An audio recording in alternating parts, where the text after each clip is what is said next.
fact, I'm astounded to be here. It's a great privilege.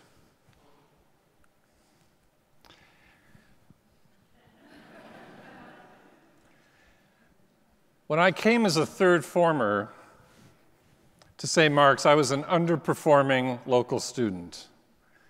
Bright enough, but not really doing very well. We lived nearby, so I was a day student, and they called me a townie. I've asked a number of the day students today, and they don't seem to resonate with that term, but that explains this. The hot rod, the girlfriend, I don't know where they came from. Trust me, that wasn't happening. I quickly discovered that St. Markers were like the gentry of America. And I was the son of a clergyman on scholarship. I felt like a Filene's Basement markdown in an ocean of Brooks Brothers suits. Truly, I was culturally misplaced, and I struggled mightily to fit in. And I got off to a terrible start academically. In the first report card, I failed everything except theology and math. The headmaster summoned my parents and called the question. And that night, my parents shared with me the headmaster's message that I could return to public school if I wanted to. And I vividly remember, through the tears, committing myself to making this work.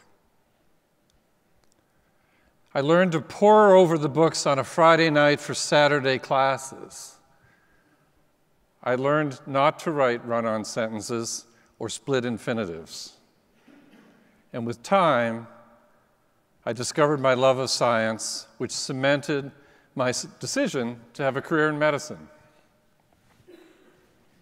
St. Mark's was the crucible in my young life and basically prepared me for much of what life was going to bring my way. If we're open, people and experiences will mark us and change us and propel us in new and different directions. David Brooks has written that example is the best teacher, and so this morning I'd like to share 3 stories about people and experiences that have marked my journey, and that the choices we make allow us to lead lives of consequence. So the first story. The first story relates to when I was a postdoctoral student at a prestigious research lab. And as I was assembling my thoughts for this talk, I immediately remembered that I didn't have a single photograph of that period in my professional life. No picture of the lab, of the work I did, of my mentors or my colleagues. This is a stock photograph. It was a difficult time for me, and here's why. After about a dozen years of university and medical school and specialty training, I decided I wanted to become a neuroscientist and do bench research that would help me help patients with multiple sclerosis, the disease I was studying. And I was accepted to a laboratory that had just received the Nobel Prize for discovering the T-cell receptor, which was a landmark discovery that held great promise for patients with immune-mediated diseases like MS. Plan A. I was on my way, straight ahead. But about 21 months into that work, I came to the realization that for months I had been miserable. I didn't have a passion for basic science, and consequently I wasn't very good at it. I was terribly torn. And after a lot of reflection, I did something that I had never done, and I've never done it since. I quit. I walked away from the job.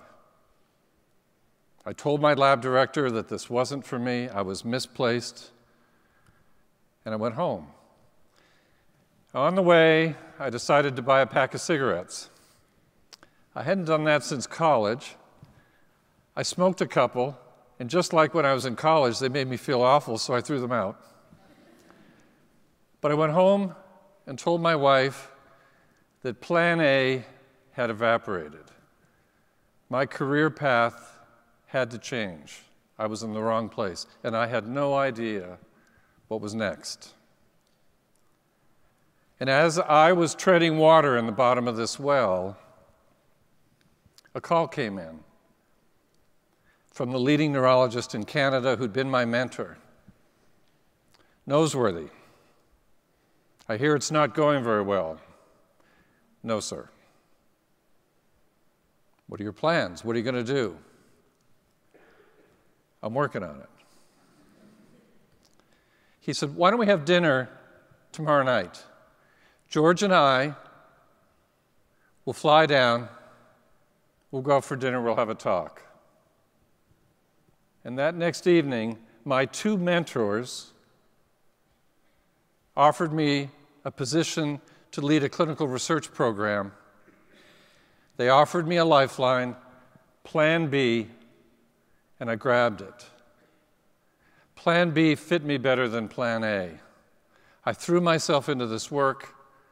I discovered that what I was good at was finding really smart people, surrounding myself with them, and solving problems that none of us could solve individually. I had a pretty productive career. I'm very fulfilled by it. Essentially, with others, we conducted multiple clinical research projects worldwide. With 450 of my best friends, as you heard, we put together multi-volume textbooks on treatment of brain disease. And now in this job, I have the privilege of leading 60,000 people, 5,000 physicians and scientists, to try to continue to advance the Mayo Clinic mission of partnering with patients and physicians worldwide to treat complex diseases. So my lab experience taught me when Plan A doesn't work, go to Plan B. Second story. You'd think that someone who'd experienced the grace of Plan B would be open to an alternate path with one of his children. Oh, yeah. Not so fast.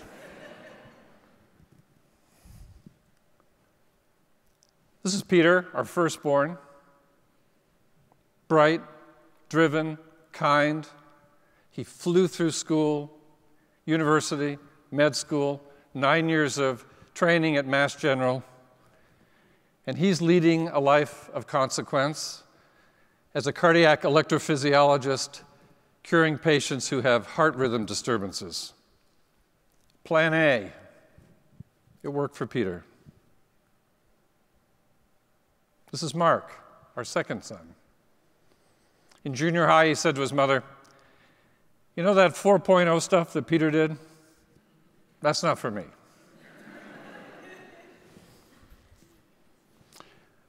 I thought that would pass. But it turned out Mark was artistic. He wanted to do something different with his life. He had a passion for music, for guitar, for writing songs.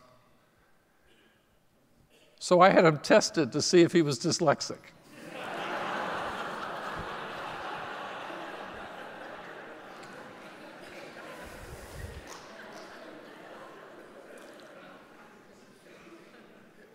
He didn't have a learning disability, he was artistic. You're going to love this next one. If you can believe it, when he was a sophomore or junior, I offered to pay him $1 for every vocabulary word he learned so that he'd do better on his college boards. Mark smiled, shook his head. So I went to talk to a friend of mine who's a psychologist. And I said, Dan, what do I do? And he said, Mark has a passion, he has goals, he achieves them, he's focused. You should be grateful. Universities name buildings after their B students. Get out of his way. Oh, and by the way, John, you've got a problem. Mark doesn't have a problem.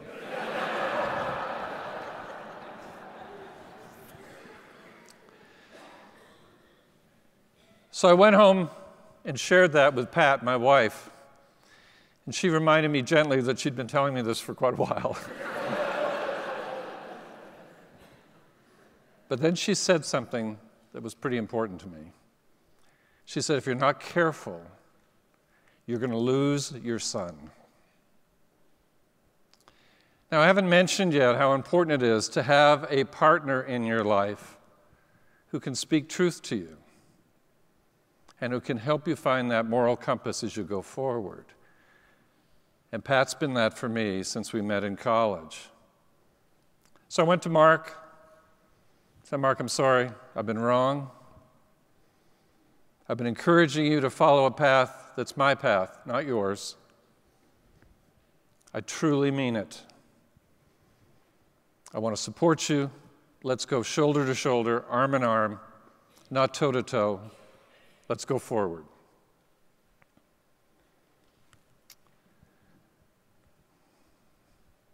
Well, he's living his dream. He graduated from Berklee College of Music, moved to LA, he writes film scores, performs, and he's the guitarist for Edward Sharpe and the Magnetic Zeros, a band that travels the world. And he's living a life of consequence through his music. His plan A, my plan B, you get the picture.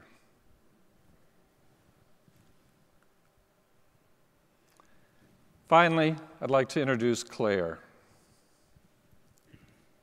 Claire was an extremely bright young woman. She loves Shakespearean sonnets, clarinet music, writing, chess, math, sciences. Her friends said that when Claire was around, the shy begin to speak, the bullies begin to care, and people live in the moment. Claire decided that she wanted to follow a career path in medicine. Sadly, when she was in university, this fair-skinned young woman developed melanoma, the most aggressive form of skin cancer.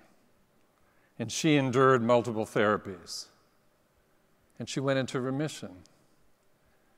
But early in her medical school career, a scan showed a recurrence on her lung.